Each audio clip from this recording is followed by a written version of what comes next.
Hi friends, welcome back to my channel everyday new. दोस्तों, RRB JE के छात्रों के लिए अभी अभी मिनिस्ट्री ऑफ रेलवे की तरफ से एक नया नोटिस जारी हो चुका है। फॉर्म भरने से पहले दोस्तों सभी छात्र के लिए इंपॉर्टेंट नोटिस अभी पब्लिश की गई है और ये एफएक्यू की नोटिस है फ्रेंड्स। तो सारे के सारे छात्र के लिए बहुत जरूरी है। ए टू जेड जितने भी तरह के आपके प्रॉब्लम है सब कुछ यहाँ पे रेलवे ने उसका ऑफिशियल जवाब और उसका सोल्यूशन दिया है। देखिए, एक तरह से बड़ा झटका भी है कुछ छात्र के लिए जो यहाँ पे फॉर्म नहीं भर पाएंगे जूनियर इंजीनियर के। तो जानेंगे कि आखिर किस तरह के छात्र को यहाँ पे दिक्कत होंगी जेई के फॉर्म भरने में और क्या क्या क्राइटेरिया यहाँ पे सेट किया है रेलवे ने। तो आइए एक एक करके सारे अपडेट को देख लेते हैं। इससे पहले जो लोग चैनल पे नए हैं वो जल्द से जल्द चैनल को सब्सक्राइब करके बेल बटन दबा दीजिएगा रेलवे भर्ती की पल पल की अपडेट के लिए। दोस्तों, अगर आप लोग आरआरबी जेई भर्ती की प्रिपरेशन करते हो तो देखिए, किरण पब्लिकेशन की एक बुक आती है रेलवे जेई करके, जो कि प्रीवियस ईयर में जो प्रश्न पूछे गए हैं 2019 वाले में, तो 34 सेट्स आपको इस बुक में है जो कि सब कुछ सोल्व पेपर मिल जाते हैं। इनका बुक यहाँ पे इंग्लिश मीडियम में भी मिल जाता है। वही देखिए, मैथमेटिक्स के लिए इनका वाला बुक अवेलेबल है जो कि अभी तक जितने प्रश्न आए हुए हैं अलग अलग एग्जाम में सभी के मैथमेटिक्स के प्रश्न आपको solve paper chapter wise type wise. एक इनका वन लाइनर अप्रोच सामान्य ज्ञान का भी बुक आता है जो कि एनसीईआरटी के नवीनतम पैटर्न पर आधारित है। और इसके बाद देखिए कि रीजनिंग के बुक के लिए आप लोग ये कंसीडर कर सकते हो, जो कि अभी तक के जितने भी प्रश्न रीजनिंग के आए हैं रेलवे में सब कुछ आपको chapter wise type wise solve paper इस बुक में मिल जाते हैं। जीके जीएस के लिए देखिए, अभी तक जितने प्रश्न आए हैं रेलवे के एग्जाम्स में डिफरेंट एग्जाम में जीके जीएस का सब कुछ आपको इसमें सोल्व पेपर मिल जाता है। तो अपने एग्जाम्स के लिए चाहो तो इन बुक्स को कंसिडर कर सकते हो। देखिए फ्रेंड्स, यहाँ पे मैंने आरआरबी भोपाल जोन की ऑफिशियल वेबसाइट ओपन कर रखी है और यहाँ पे अभी नोटिस आ चुका है आरआरबी जेई के लिए। इंपॉर्टेंट नोटिस है 30/7/2024। Click here for frequently asked question for CEN 3/2024। English में भी ये नोटिस प्रोवाइड करा दिया गया है, हिंदी में भी। जितने तरह के छात्र के डाउट या फिर जो भी चीज़ें हैं सब कुछ क्लारिफिकेशन यहाँ पे इस नोटिस के तहत दिया है। जैसे कि नोटिफिकेशन तो पूरी आ ही चुकी है और नोटिफिकेशन हिंदी इंग्लिश में यहाँ पे देख सकते हो। वही दोस्तों, ऑनलाइन आवेदन भी शुरू हो चुका है और कई सारे छात्र हैं जो कि अपना आरआरबी जेई का फॉर्म भर भी रहे हैं। तो आइए, फॉर्म भरने से पहले ये जानना बहुत जरूरी है कि आखिर क्या क्या अभी रेलवे यहाँ पे बता रही है। देखिए फ्रेंड्स, ये रही notice. Frequently asked question FAQ CEN number 3/2024 junior engineer DMS CMA और एक्सेट्रा, जो कि कुछ पोस्ट आया है लेवल 7 का। ठीक है, गोरखपुर जोन में। बस यहाँ पे पहले क्वेरीज देखिए, what is the opening date of application for CEN 3/2024। कब से यहाँ पे आवेदन शुरू हो जाएगा? तो 30/7/2024 से है, जो कि यहाँ पे ऑनलाइन आवेदन शुरू हो चुका है और आप लोग चाहो तो अब फॉर्म अप्लाई कर सकते हो। ठीक है। Second, what is the closing date for submission of application, यानी लास्ट डेट कब है? तो 29/8/2024 लास्ट डेट है आरआरबी जेई के फॉर्म अप्लाई करने के लिए। What is the dates for modification of application, यानी अगर फॉर्म हम लोग भर देते हैं और उसमें कुछ गड़बड़ी हो जाती है, ठीक है, फाइनल सबमिट हो गया, प्रिंट आउट भी निकाल लिए, लेकिन अगर मुझे कुछ मॉडिफाई करना है, कुछ बदलना है, तो आखिर मॉडिफिकेशन का डेट क्या है? कब से मॉडिफिकेशन का डेट खुलेगा? तो देखिए, फॉर्म जब अंतिम तिथि हो जाएगा फॉर्म फिलअप का, उसके नेक्स्ट डे से ही 30/8/2024 से ही आप लोग अपने फॉर्म को मॉडिफाई कर सकते हो और 8/9/2024 तक, यानी कि टोटल 10 डेज का समय रेलवे देती है आपको फॉर्म में कुछ गड़बड़ी है उसको मॉडिफाई करने के लिए। फॉर्म मॉडिफाई करना है तो 250 रुपये मॉडिफिकेशन फी आपको चार्ज देने होंगे। किसी भी कैटेगरी के छात्रों 250 दीजिएगा तो आप लोग जो भी सुधार करना चाहते हो फॉर्म में वो कर सकते हो, कुछ चीज़ों को छोड़ करके जो कि यहाँ पे बताया गया है। क्रिएट एन अकाउंट करते हो, क्रिएट एन अकाउंट वाले उसमें जो डिटेल डाले हो उसको छोड़ करके बाकी सारा कुछ आप लोग बदल सकते हो, कुछ गड़बड़ी हो गया है तो। नेक्स्ट है, my final result are expected after 29th of August 2024।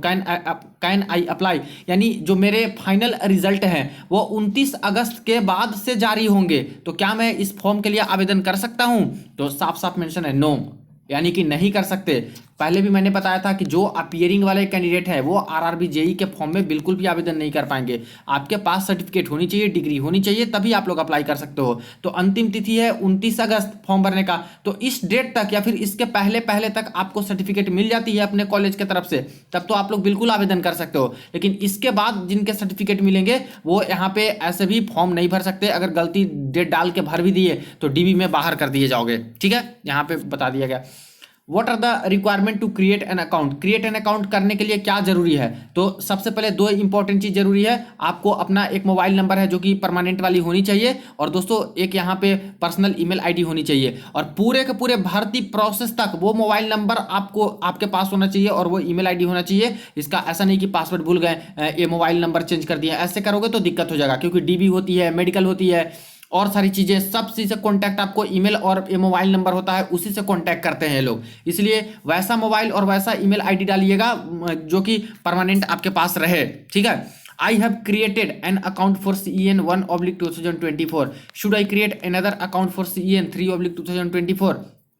कहने का मतलब है कि रेलवे बोल रही है कि मैंने यहाँ पे अगर ALP का फॉर्म भरा है या टेक्नीशियन का फॉर्म भरा है, ठीक है, या फिर RPF का फॉर्म भरा है और उसमें क्रिएट एन अकाउंट पहले से मैंने कर रखा था, तो क्या JEE के लिए फॉर्म आवेदन करूंगा तो उसमें भी दोबारा से क्रिएट एन अकाउंट करना होगा?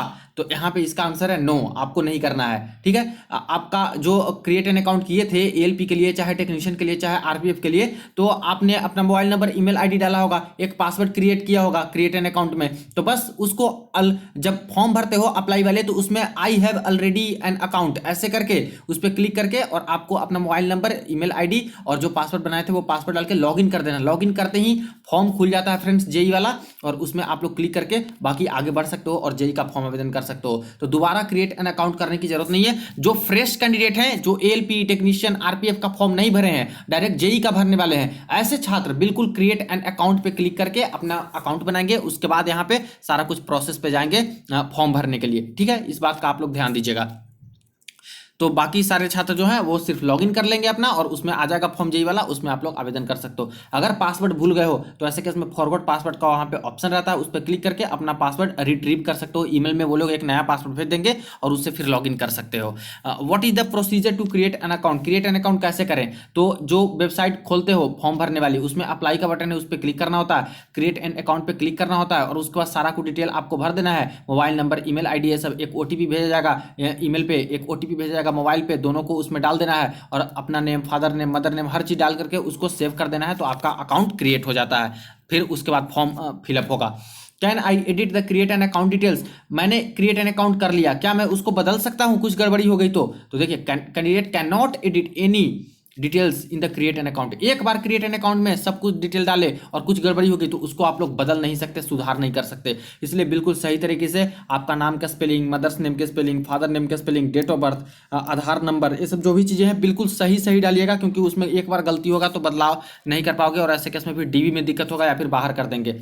देखिए, what is the next procedure after create an account? Create an account करने के बाद आगे प्रोसेस क्या करना है? तो देखिए, क्रिएट एन अकाउंट कर लेते हो, उसके बाद दोस्तों आगे के प्रोसेस में जैसे कि साइन इन कीजिएगा, फिर से आई हैव ऑलरेडी एन अकाउंट, उसमें साइन इन कीजिएगा, आपका JEE का फॉर्म खुल के आ जाएगा, उस पर क्लिक करके आगे बढ़ जाइएगा और उसमें सारा कुछ प्रोसेस, एजुकेशन क्वालिफिकेशन का डिटेल, अपना बेसिक डिटेल, इसके बाद फोटो और साइन सब कुछ अपलोड करने के बाद लास्ट में फाइनल सबमिट, और इसके बाद देखिए फी पेमेंट करने के बाद आप प्रिंट आउट ले सकते हो अपने फॉर्म का। तो ये सारे प्रोसेस से आपको गुजरना होगा।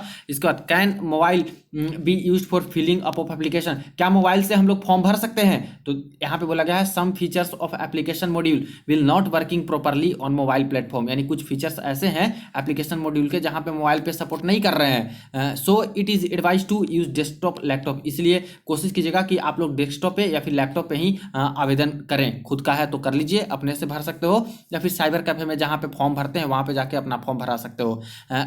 कुछ केसेस में दोस्तों मोबाइल पे भी फॉर्म फिलअप हो जाता है, अगर ऐसा होता है तो कर लीजिए। बाकी ALP का भी मैंने बताया था कि कैसे मोबाइल से फॉर्म भरें, टेक्नीशियन में भी मैंने बताया था, RPF में भी बताया था कि कैसे मोबाइल से फॉर्म भर सकते हो और फिलअप हो भी जाता है। लेकिन कुछ चीज़ें हैं, कुछ एप्लीकेशन आपको डाउनलोड करनी होती तब होता है, वरना कोशिश कीजिएगा कि लैपटॉप या फिर डेस्कटॉप पे, कंप्यूटर पे ही आप लोग आवेदन कीजिए या फिर साइबर कैफे से। What is the procedure to login? कैसे लॉगिन करें? तो लॉगिन करने के लिए या तो मोबाइल नंबर या तो ईमेल आईडी होनी चाहिए और जो आपका पासवर्ड बनाया हो वो पासवर्ड होनी चाहिए और कैप्चा कोड डाल करके आप लोग लॉगिन कर सकते हो। How many pay level are there in CEN3/2024? कितने पे लेवल हैं? तो सिर्फ और सिर्फ 2 ही पे लेवल हैं। एक पे लेवल 6 की जॉब है जो कि JEE DMS CMA का है, और जो यहाँ पे मेटलर्जिकल सुपरिटेंडेंट वाला है, सुपरवाइजर और या फिर केमिकल सुपरवाइजर का, वो लेवल 7 का, सिर्फ गोरखपुर जोन में। इसके बाद can I submit common application for both पे लेवल? क्या कॉमन एप्लीकेशन सबमिट कर सकता हूं? तो बिल्कुल, आप लोग को एक ही फॉर्म आवेदन करना है। तो जो गोरखपुर जोन में आवेदन करेंगे उन्हीं को सिर्फ फायदा मिलेगा लेवल 7 का, बाकी जोन में लेवल 7 का पोस्ट है ही नहीं, तो बाकी जोन के लिए तो सारा लेवल 6 का ही पोस्ट है। Can I apply 2 different RRB for different पे लेवल? क्या मैं 2 अलग अलग RRB पे फॉर्म आवेदन कर सकता हूं? जैसे गोरखपुर जोन में लेवल 7 का है तो लेवल 7 का गोरखपुर में डाल दिया और बाकी किसी और जोन में डाल दिया, ऐसा कर सकता हूं? तो देखिए, नो, एक कैंडिडेट सिर्फ और सिर्फ एक ही आरआरबी में फॉर्म अप्लाई करेंगे। देखिए फ्रेंड्स, कहीं और आप लोग आवेदन करते हो, किसी और डिपार्टमेंट में भरते हो फॉर्म, वो बिल्कुल अलग है। रेलवे में जो नए कैंडिडेट है उनको मैं बता रहा हूँ, जो रेलवे का तो फॉर्म भरते हैं उनको पता ही है कि 2 आरआरबी में डालेंगे तो आपका फॉर्म रिजेक्ट हो जाएगा, दोनों फॉर्म रिजेक्ट हो जाएगा। इसलिए सिर्फ एक ही आरआरबी में आपको फॉर्म आवेदन करना होगा, ठीक है। Candidate who are eligible for both the level, that is pay level 7 pay level 6, have to apply for RRB Gorakhpur only. तो जिनको लेवल 7 में भी आवेदन करना है, लेवल 6 में भी आवेदन करना है, दोनों की क्वालिफिकेशन आपके पास है, तो ऐसे केस में सिर्फ आपको आरआरबी गोरखपुर जोन से यहाँ आवेदन करना चाहिए। वरना सिर्फ लेवल 6 के लिए भरना चाहते हो तो ऐसे केस में तो बहुत सारे जोन आपके पास ऑप्शन है, कोई एक जोन अच्छा वाला सेलेक्ट करके वहां पे भर सकते हो। Can I apply to more than 1 RRB, एक आरआरबी से ज्यादा आरआरबी में मैं फॉर्म भर सकता हूं? तो नहीं, सिर्फ और सिर्फ एक ही आरआरबी में फॉर्म भरना है, वरना दोनों फॉर्म आपके रिजेक्ट हो जाएंगे, कंपटीशन से ऐसे भी बाहर हो जाओगे। नेक्स्ट देखिए, can I apply multiple application to same RRB, एक ही आरआरबी जोन में क्या मैं 3-4 एप्लीकेशन भर सकता हूं, 3-4 फॉर्म भर सकता हूं? तो इसमें भी नो, एक कैंडिडेट को एक आरआरबी और एक फॉर्म भरना है। अगर आपके पास जैसे कि अगर आपके पास मान लेते हैं कि इलेक्ट्रिकल का है, ठीक है, डिप्लोमा, और आपके पास मैकेनिकल का बीटेक है, ठीक है, ऐसे चाहे 2 डिप्लोमा की हो, इलेक्ट्रिकल से अलग और मैकेनिकल से अलग, तो चाह रहे हो कि इलेक्ट्रिकल का अलग जोन से भर दूं या फिर एक ही जोन में अलग फॉर्म भर दूं और मैकेनिकल का अलग, ऐसे नहीं होता है। आपको सिर्फ एक फॉर्म भरना है और अपने एजुकेशनल क्वालिफिकेशन जितने हैं वो डाल दीजिएगा। जो एजुकेशनल क्वालिफिकेशन सेलेक्ट करोगे उसके बेसिस पे जितना पोस्ट रहेगा सब कुछ आपके सामने आ जाएगा और सारा पोस्ट को आप लोग प्रेफरेंस के तौर पर सेलेक्ट कर लीजिएगा, इसलिए एक ही फॉर्म आवेदन करना है। नेक्स्ट है, I have undergone LASIK surgery, am I eligible to apply, मैं लेसिक सर्जरी कराया हूं या फिर कोई आई का सर्जरी कराया हूं, क्या मैं आवेदन कर सकता हूं? तो बिल्कुल आवेदन कर सकते हो। सिर्फ जो पोस्ट का मेडिकल स्टैंडर्ड A3 मांगा गया है, A3, ये वाली पोस्ट आपको नहीं मिलेगी। बाकी B1 मेडिकल वाला पोस्ट मिल सकता है, B2 वाला मिल सकता है, C1 मेडिकल वाला पोस्ट है जो कि मिल सकता है। अब A3, B1, B2, C1 क्या है, इसके लिए मैंने दोस्तों 2 दिन पहले वीडियो बना के आपको बता दिया था, और पोस्ट प्रेफरेंस में कैसा इसका इस्तेमाल करना है इस मेडिकल स्टैंडर्ड का, वो भी मैंने बताया था। तो इस वीडियो के डिस्क्रिप्शन बॉक्स में लिंक मिल जाएगा, वो वाली वीडियो का आप लोग देख करके समझ लीजिएगा, तभी आप लोग फॉर्म भरते समय पोस्ट प्रेफरेंस भी डालिएगा। बहुत इंपॉर्टेंट वीडियो है वो, खास करके मेडिकल को लेकर के, और फॉर्म भरने से पहले ही जानना जरूरी है, वरना ऐसे केस में होता है कि आपका मेडिकल ही कम है और डाल दिया ऐसे ऐसे पोस्ट जिसका मेडिकल हाई है और वो मेडिकल पास ही नहीं हो पाया, तो ऐसे केस में नौकरी भी नहीं लगेगी। नेक्स्ट देख लेते हैं, why Aadhaar verification is required. अब फॉर्म भरते हो तो आधार वेरिफिकेशन के लिए बोला जाता है कि आधार कार्ड, आधार नंबर ये सब डालिए या फिर OTP ये सब जाएगा, ये सब चीज तो क्यों जरूरी है? तो यहाँ पे सिर्फ और सिर्फ स्मूथ एग्जाम कंडक्ट जो होता है दोस्तों, वो प्रॉपरली और स्मूथ यहाँ पे एंट्री हो सके, इसलिए आधार वेरिफिकेशन जरूरी है। लेकिन ये कंपलसरी नहीं है, आप लोग चाहो तो आधार वेरिफिकेशन करा सकते हो, नहीं चाहो तो नहीं, लेकिन मैं बोलूंगा कि करवा लीजिएगा, क्योंकि एग्जाम सेंटर पर भी आधार वेरिफिकेशन ही कराते हैं ताकि जल्दी जल्दी आपका एंट्री हो जाए, वहाँ पे कोई दिक्कत ना हो। What should do if I don't have Aadhaar, अगर किसी के पास आधार नहीं है तो क्या करें? तो ऐसे केस में आप लोग वहां बताइए, फॉर्म भरते समय जब क्रिएट एन अकाउंट कीजिएगा तो वहां पूछा जाएगा, तो बोल दीजिएगा कि मेरे पास आधार नहीं है और उसमें से इतने ऑप्शन मिलेंगे कि ड्राइविंग लाइसेंस है या फिर नहीं, पासपोर्ट है या फिर नहीं, पैन है या फिर नहीं, वोटर आईडी है या नहीं, इंप्लॉई आईडी है या नहीं, गवर्नमेंट कहीं जॉब कर रहे हो तो, स्कूल कॉलेज यूनिवर्सिटी का आईडी है या फिर नहीं, अगर स्टडी अभी कर रहे हो तो ये सारे का भी उपयोग कर सकते हो। अगर आधार कार्ड का डिटेल नहीं देना है तो आधार कार्ड दे दीजिएगा, बहुत अच्छा रहता है फ्रेंड्स, आसानी हो जाएगा, नहीं तो बार बार पूछेगा कि आधार आपने नहीं कराया है ऐसे करके। तो इसीलिए आधार कार्ड है तब तो आधार कार्ड से ही आप लोग लिंक कराइए, वरना दोस्तों ये सब डिटेल डालोगे तो फिर एंट्री के समय, एग्जाम के समय एंट्री होती है, वहां पे भी ज्यादा चेक करते हैं हर चीज। नेक्स्ट है, what document should I produce if I have already change my name, अगर मैंने अपना नाम चेंज कर लिया है तो कौन सा डॉक्यूमेंट मैं प्रोड्यूस करूं? तो जैसे कोई लीगली अपना नाम चेंज कर लेते हैं तो जो यहाँ पे गैजेट नोटिफिकेशन होता है और जो न्यूज़पेपर में आपका सब कुछ डिटेल आता है, वैसे सारा कुछ डिटेल डॉक्यूमेंट है जो कि रखे रहिएगा और वो चीज़ आपको सबमिट करना होगा। लेकिन ये अभी नहीं, DV के समय ये सबमिट करना होगा ओरिजिनल डॉक्यूमेंट जो नाम चेंज किए। लेकिन फॉर्म भरते समय पूछा जाएगा आपका कि अभी आपका नाम क्या है, क्या आपने नाम चेंज किया है? तो चेंज किया है तो उसमें टिक लगाइएगा, और नया वाला नाम क्या है वो आपको यहाँ पे डाल देना है, ठीक है। तो ऐसे केस में फॉर्म भरते समय भी ये मांगा जा रहा है। What should I do if forgot password to log in my account, अगर मैं पासवर्ड जो बनाया वो भूल गया तो कैसे लॉग इन करूं? तो वही फॉरगॉट माई पासवर्ड आपको करना है, तो एक ईमेल पे आपके एक पासवर्ड भेज देंगे रेलवे वाले, और उस पासवर्ड का उपयोग करके आप लोग अपना लॉग इन फिर से कर सकते हो। Can I change my password, change कर सकता हूँ, बिल्कुल दोस्तों, आप लोग चाहो तो जो पासवर्ड बनाया हो उसको चेंज भी कर सकते हो। Can I change my chosen RRB, मैंने एक RRB जोन से फॉर्म अप्लाई कर दिया, ठीक है, क्या मैं इसको बदल सकता हूँ RRB जोन को? No, you can can not change choose an RRB, यानी एक बार आरआरबी आपने सेलेक्ट कर लिया और फाइनल फॉर्म को सबमिट कर दिया तो उसी आरआरबी में आपकी नौकरी लगी फ्रेंड्स। उसी आरआरबी के अंतर्गत जो वैकेंसी है उस पर एलिजिबल आप लोग होइएगा, उसको नहीं बदल सकते। तो बिल्कुल अच्छे तरीके से अपना सोच समझ के ही आरआरबी जोन सेलेक्ट कीजिएगा कि कहाँ पे फॉर्म भरना अच्छा रहेगा आपके लिए। Can I edit my details during the application process, application form भरते समय कुछ डिटेल मैं अपना एडिट कर सकता हूं, तो बिल्कुल यस कर सकते हो, क्योंकि फाइनल सबमिट तो हुआ नहीं है। तो फाइनल सबमिट करने से पहले, पेमेंट करने से पहले कुछ भी बदलाव करना है वो आप लोग बदल सकते हो एप्लीकेशन हिस्ट्री में जाकर के। Who are eligible for free travel authority, देखिए कुछ छात्र ऐसे होते हैं जिनको यहाँ पे एग्जाम देने जाएंगे, एग्जाम से लौटेंगे या फिर कुछ भी होगा, हर प्रोसेस के लिए डीबी देने जाएंगे, लौटेंगे, सबके लिए फ्री ट्रेवल पास रेलवे देती है। तो किनको किनको देती है, तो जो एससी कैंडिडेट है और जो एसटी कैंडिडेट है सिर्फ इन्हीं को फ्री ट्रेवल पास मिलेगा। तो फॉर्म भरते समय पूछा जाएगा कि क्या आप फ्री ट्रेवल पास लेना चाहते हो, तो उसमें टिक लगा दीजिएगा। और ऐसे किस में टिक लगाते हो तो आपसे सर्टिफिकेट मांगा जाएगा दोस्तों अपलोड करने के लिए, एससी एसटी कास्ट सर्टिफिकेट वाला, तो वो अपना एक पीडीएफ बना करके अपलोड कर दीजिएगा। और जब आपका पेपर होगा उस समय फ्री का आपको टिकट है जो कि रेलवे भेज देगी और उस पर आप लोग जाकर के पेपर दीजिए, घर पे लौटिएगा तभी फ्री का टिकट आपको मिलेगा, सिर्फ एससी एसटी वालों को। देखिए how do I avail free travel authority, कैसे मैं अवेल करूं, तो फॉर्म भरते समय आपको ऑप्शन मिलेगा, जो एससी एसटी वाले छात्र रहेंगे उसमें आपको टिक लगा देना होगा कि यस मैं लेना चाहता हूं फ्री ट्रेवल पास। और ऐसे केस में आपसे डॉक्यूमेंट मांगा जाएगा, वो डॉक्यूमेंट अपलोड कर दीजिएगा, कास्ट सर्टिफिकेट, एससी एसटी वाला कास्ट सर्टिफिकेट का एक पीडीएफ बना करके अपलोड कर देना है बस। इसके बाद जब एडमिट कार्ड आएगा तो उसके साथ टिकट भी आ जाएगा। How can I receive the free travel of facility, कब मैं रिसीव करूंगा और कैसे, तो जब सिटी इंटीमेशन आता है दोस्तों, एग्जाम से पहले एडमिट कार्ड आता है तो उसी समय आपका डाउनलोड हो जाएगा फ्री ट्रेवल पास, जिसका इस्तेमाल करके आप लोग अपना ट्रेवल कर सकते हो। I am unable to upload my caste certificate, मैं अपना कास्ट सर्टिफिकेट अपलोड नहीं कर पा रहा हूँ, क्या होगा, कैसे होगा, तो check whether the scan document is in PDF format and the size is below 500 KB। तो चेक कीजिए कि आपने जो डॉक्यूमेंट अपलोड किया क्या पीडीएफ के फॉर्मेट में है या फिर नहीं, पीडीएफ में होना चाहिए, और क्या वो 500 KB से ज़्यादा तो नहीं है, तो ज़्यादा है तो नहीं अपलोड होगा, 500 KB से कम का वो फाइल होना चाहिए, तो आपका बिल्कुल कास्ट सर्टिफिकेट अपलोड हो जाएगा। व्हाट इज ईबीसी, ईबीसी क्या है, फॉर्म भरते समय आपसे कैटेगरी में जाइएगा तो पूछा जाएगा कि क्या आप ईबीसी हो, तो ईबीसी वो होते हैं फ्रेंड्स जिनके पूरे के पूरे फैमिली के सैलरी जो होते हैं, इनकम होते हैं एक साल का, वो 50,000 से नीचे होता है। अब इनको बोल सकते हो बिलो पॉवर्टी लाइन वाले, ये बिलो पॉवर्टी लाइन वाले यानी कि गरीबी रेखा से नीचे वाले, तो ऐसे छात्र ईबीसी सेलेक्ट कर सकते हैं।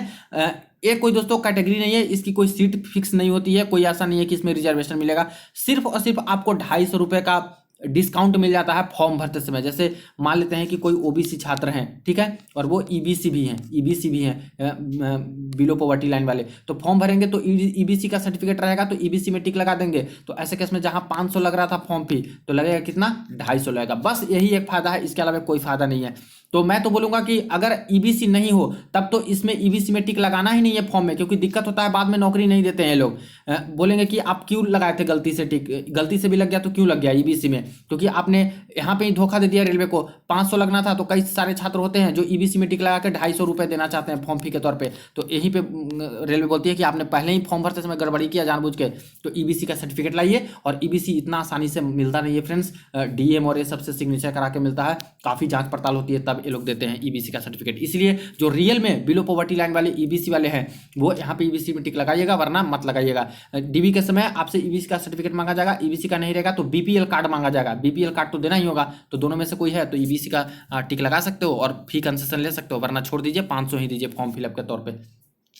What are the benefit to given to EBC, EBC को क्या छूट मिलती है, तो कुछ छूट नहीं मिलता दोस्तों, बस वही 250 का कंसेशन आपको मिलेगा फॉर्म फी में। I am an EBC, what should I do if I don't have EBC certificate, क्या करूं, मैं ईबीसी हूं लेकिन मेरे पास ईबीसी सर्टिफिकेट नहीं है। तो ईबीसी सर्टिफिकेट नहीं है तो ऐसे केस में बीपीएल कार्ड तो होगा बिलो पॉवर्टी लाइन वाले, वो भी चल जाएगा, या फिर रेलवे की तरफ से एक इज्जत एमएसटी डाउनलोड किया जाता है, मतलब बनवाया जाता है ये बोल करके कि मैं ईबीसी हूं, तो वो वाली तो डॉक्यूमेंट होगी, अगर ये भी नहीं होगी तो आपका काम यहाँ पे नहीं होगा। तो मैं बोलूँगा कि ईबीसी हो तब इसका अवेल कीजिए, वरना छोड़ दीजिए, ये बहुत बड़ा चीज़ नहीं है, इससे बहुत सारे छात्र की नौकरी चली जाती है, गलती से ईबीसी में बस टिक लगा देते हैं और 500 की जगह 250 देना पड़ता है फॉर्म, इसलिए बाद में बोलते हैं कि आपने गड़बड़ी करके आया है, नौकरी नहीं मिलेगी। तो इससे बच के रहिएगा, ईबीसी में बोलिएगा सीधे कि no I am not EBC और आगे बढ़ जाना है फॉर्म में, या फिर जो ईबीसी है वो डालिएगा अपना डिटेल। नेक्स्ट है are there reserved post for EBC, क्या कोई पोस्ट रिजर्वेशन है क्या ईबीसी में, तो नहीं, कोई पोस्ट रिजर्वेशन नहीं है, इसलिए ऐसा मत समझिएगा कि ईबीसी कोई कैटेगरी है जिससे पोस्ट का हमें रिजर्वेशन मिलेगा, कुछ भी फायदा नहीं मिलेगा। ऐसे देखा जाए तो बिहार स्टेट में दोस्तों ईबीसी करके एक कास्ट का भी आता है, एक्सट्रीमली बैकवर्ड क्लास करके आता है, ठीक है। तो कई सारे बिहार के छात्र होते हैं जो कि ईबीसी को कास्ट का मानते हुए इसमें टिक लगा देते हैं कि हाँ मैं ईबीसी हूं। ऐसा नहीं सोचना है, ये ईबीसी दूसरा है, ये इकोनॉमिकली वाला है जिसमें 50,000 से कम सैलरी पूरे फैमिली की होनी चाहिए तभी ये बनता है, बाकी ये कास्ट का कुछ नहीं है, ठीक है। तो इसमें टिक नहीं लगाइएगा छात्र, कोशिश कीजिएगा। What is the crucial date for recording age for this CEN, मतलब कि क्रूशियल डेट क्या है रिकॉर्डिंग एज लिमिट का। तो क्रूशियल रिकॉर्डिंग है जो 1/1/2025 यहाँ पे रखा गया है, इससे काउंट एलो करने वाले हैं क्रूशियल डेट, और बाकी सारे पैरा नंबर में दिए गए हैं नोटिफिकेशन में। What is the crucial date for claim SC ST OBC EWS status, यानी जो आपके सर्टिफिकेट होते हैं उसका क्रूशियल डेट क्या होना चाहिए SC ST OBC EWS के। तो यहाँ पे बोला है candidate seeking reservation on the basis of SC ST EWS status must ensure that they possess the caste community certificate as on the closing date, यानी 29/8/2024 तक या फिर इससे पहले आपकी सर्टिफिकेट बनी रहनी चाहिए। तो इस बात का ध्यान दीजिएगा, फॉर्म भरते समय SC ST का सर्टिफिकेट आपके पास होना चाहिए, OBC का सर्टिफिकेट होना चाहिए, EWS का सर्टिफिकेट होना ही चाहिए, क्योंकि सर्टिफिकेट नंबर ये लोग मांगते हैं। इसके बाद की सर्टिफिकेट देते हो तो ऐसे केस में DB से भी बाहर किए जा सकते हो। तो इसलिए डेट पहले ही बता दिया है कि इस डेट के पहले पहले तक आपकी सर्टिफिकेट बनी रहनी चाहिए, क्योंकि यहाँ पे सर्टिफिकेट नंबर आपसे पूछा जाएगा तो वो नंबर आपको डालना होगा फॉर्म में, तभी आगे बढ़ पाइएगा, वरना UR काउंट कर लिए जाओगे। नेक्स्ट है what is the criteria for availing reservation EWS लेने के लिए क्या क्राइटेरिया है। तो पैरा नंबर 8.8 में देखिएगा EWS के बारे में सब कुछ मेंशन है। Who are all eligible for fee concession, तो SC ST ex serviceman PWD female transgender ये सब है जो कि फी कंसेशन इनको मिलता है। फॉर्म फी के तौर पर सिर्फ और सिर्फ 250 रुपये है जो कि इनको देना पड़ता है। नेक्स्ट है I am currently serving in the armed force, can I apply for ex serviceman, मैं अभी आर्म्ड फोर्स में नौकरी कर रहा हूं तो क्या मैं एक्स सर्विसमैन के तौर पे फॉर्म अप्लाई कर सकता हूं जेई वाला। तो बिल्कुल you can apply for an ex serviceman if you will be released within 1 year from the closing date of the submission of application, यानी कि अगर आप नौकरी से 28/8/2025 तक छूट जाते हो या फिर छोड़ देते हो नौकरी या फिर वहां से रिलीव कर दिए जाते हो, तब यहाँ पे एलिजिबल माने जाओगे और फॉर्म अभी आवेदन कर दीजिए। लेकिन 1 साल में आपको नौकरी छोड़ देनी है 28/8/2025 के पहले तक, और बाकी पेपर क्लियर कर लीजिएगा तो आप लोग जेई बन जाएगा। इसके बाद आपकी रिलीविंग होती है आपके डिपार्टमेंट से, तो ऐसे केस में आपको बाहर कर दिया जाएगा, नौकरी नहीं मिलेगी जेई वाली, इस बात का ध्यान रखना है। I have already secured civil employment as an ex serviceman, am I eligible for ex serviceman benefit against this CEN। तो यहाँ पे I have already secured civil employment as an ex serviceman, ex serviceman के तौर पे मुझे कुछ job पहले ही मिल चुकी है, तो क्या मैं इसके लिए भी एक्स सर्विसमैन का कोटा ले सकता हूँ। तो यहाँ पे ये चीज़ें बोल रहे हैं कि एक्स सर्विसमैन कैन ओनली भी already secured civil employment under central government in group C एस्टवाइल ग्रुप D इंक्लूडिंग PUs इतना bodies normalize nationalize bank after availing of the benefit given to ex serviceman will be permitted only the benefit of age relaxation. यहाँ पे देख लीजिएगा friends, खास करके जो एक सर्विसमैन है इसको अच्छे से पढ़ के, हिंदी वाला भी है उसको भी देख लीजिएगा, मैं इसको एक्सप्लेन नहीं करूंगा, ज़्यादातर तो नॉर्मल ही छात्र हैं। यहाँ पे देख लेते हैं who should produce NOC at the time of document verification, DB के समय NOC किनको देना होता है। तो जो पहले से कहीं पे जॉब कर रहे हो, चाहे ग्रुप D में जॉब कर रहे हो, चाहे ग्रुप C में जॉब कर रहे हो, चाहे कांस्टेबल में, चाहे टीचर में, कहीं पे भी जॉब कर रहे हो, आपको DB के समय NOC देना ही होगा। NOC दीजिएगा तभी आपकी नौकरी लगती है। नौकरी अगर लग भी जाती है फ्रेंड्स, NOC नहीं देते तो बाद में आपको NOC देना होता है, तभी आपकी नौकरी लगेगी। 2 जगह पे आप लोग नौकरी नहीं कर सकते हो, ठीक है। तो जो यहाँ पे सेंट्रल गवर्नमेंट जॉब में है, जो क्वासी सेंट्रल गवर्नमेंट में जो गवर्नमेंट जॉब में है या फिर स्टेट गवर्नमेंट जॉब में है, ठीक है, तो उन सभी को तो देना ही होगा। प्राइवेट जॉब वालों को उतना जरूरत नहीं होता है, ठीक है। बाकी यहाँ पे ये सब चीज़ तो लिख दिए हैं कि सेंट्रल या फिर स्टेट गवर्नमेंट या फिर पब्लिक सेक्टर में हो तो ऐसे केस में आपको यहाँ पे NOC देना होगा। नेक्स्ट है what is the benchmark degree of disability. PWD का फायदा उठाने के लिए बेंचमार्क डिजेबिलिटी क्या रखा गया, तो 40% या इससे ज़्यादा होना चाहिए तभी PWD के कैटेगरी में आओगे। Can PWD candidate apply against unreserved vacancy, क्या PWD जो छात्र हैं वो अनरिजर्व वैकेंसी है उस पर भी आवेदन कर सकते हैं। तो लिखा है PWD candidate can also apply against the reserve vacancy for any post. देखिए क्या होता है दोस्तों कि 4% का रिजर्वेशन दिया गया है PWD वाले छात्र को, ठीक है, 4% का रिजर्वेशन, यानी अगर 1000 वैकेंसी निकलती है तो मान लीजिए कि इनका यहाँ पे 40 वैकेंसी तो दोस्तों रहने वाली है।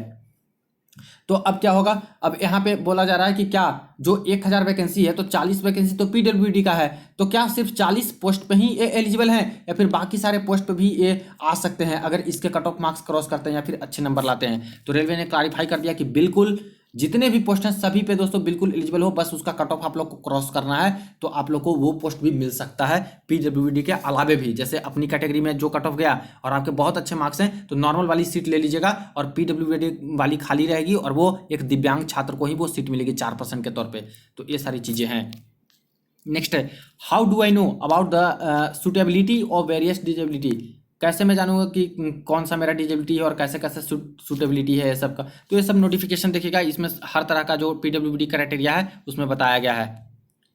इसको देखिए, who are eligible to avail scribe facility, किसको स्क्राइब मिलेगा। तो देखिए जो छात्र, देखिए candidate who are visually impaired, VI वाले छात्र हैं, candidate whose writing speed is affected by the cerebral palsy muscular dystrophy, और इसके बाद candidate with locomotor disability one arm are eligible for scribe. तो ये सारे छात्र हैं जो कि यहाँ पे स्क्राइब रख सकते हैं, अपने साथ एक बंदा लेके जाएंगे और वही इनका पेपर में सब कुछ हेल्प करेंगे। ठीक है, बशर्ते कि इतना होना चाहिए कि जो कैंडिडेट को आप लोग लेके जा रहे हो अपने लिए हेल्प के लिए तो वो जेई में आवेदन नहीं करना चाहिए। वो कैंडिडेट आपने जूनियर इंजीनियर में आवेदन किया है वो कहीं जॉब कर सकता है, कहीं भी आवेदन करे, लेकिन जूनियर इंजीनियर आरआरबी जेई में वो फॉर्म भरा नहीं होना चाहिए, उसको आप नहीं स्क्राइब बना के लेके जा सकते हो। बाकी किसी और को भी स्क्राइब बना के लेके जा सकते हो। तो यही सारे पीडब्ल्यूडी वाले छात्र हैं जिनका मेंशन है, यही सारे बस लेके जा सकते हैं स्क्राइब, बाकी स्क्राइब नहीं लेके जाएंगे। Who all are eligible for refund fee, किनको किनको फी का रिफंड मिलेगा। तो सारे के सारे छात्र को दोस्तों फी का रिफंड मिलेगा। सीबीटी 1 हो जाने के बाद जो सीबीटी 1 पास कर जाते हैं उनको भी पैसे मिल जाएंगे रिफंड उनके बैंक में। जैसे 500 रुपये अभी आपका फॉर्म फी लगेगा तो 400 रुपये वापस होगा। जिनको 250 रुपये फॉर्म फी लगेगा उनको दोस्तों 250 रुपये अकाउंट में वापस हो जाएंगे सीबीटी 1 देने के बाद। जो फेल हो जाते हैं पेपर में उनको भी मिलता है, जो पास हो जाते हैं उनको भी मिलता है। एक ही कंडीशन है, आपको पेपर देना होगा, पेपर में बैठना होगा तभी आपको ये पैसे मिलेंगे, वरना एडमिट कार्ड आ गया और पेपर देने नहीं गया तो ऐसे केस में आपका फी रिफंड नहीं होगा।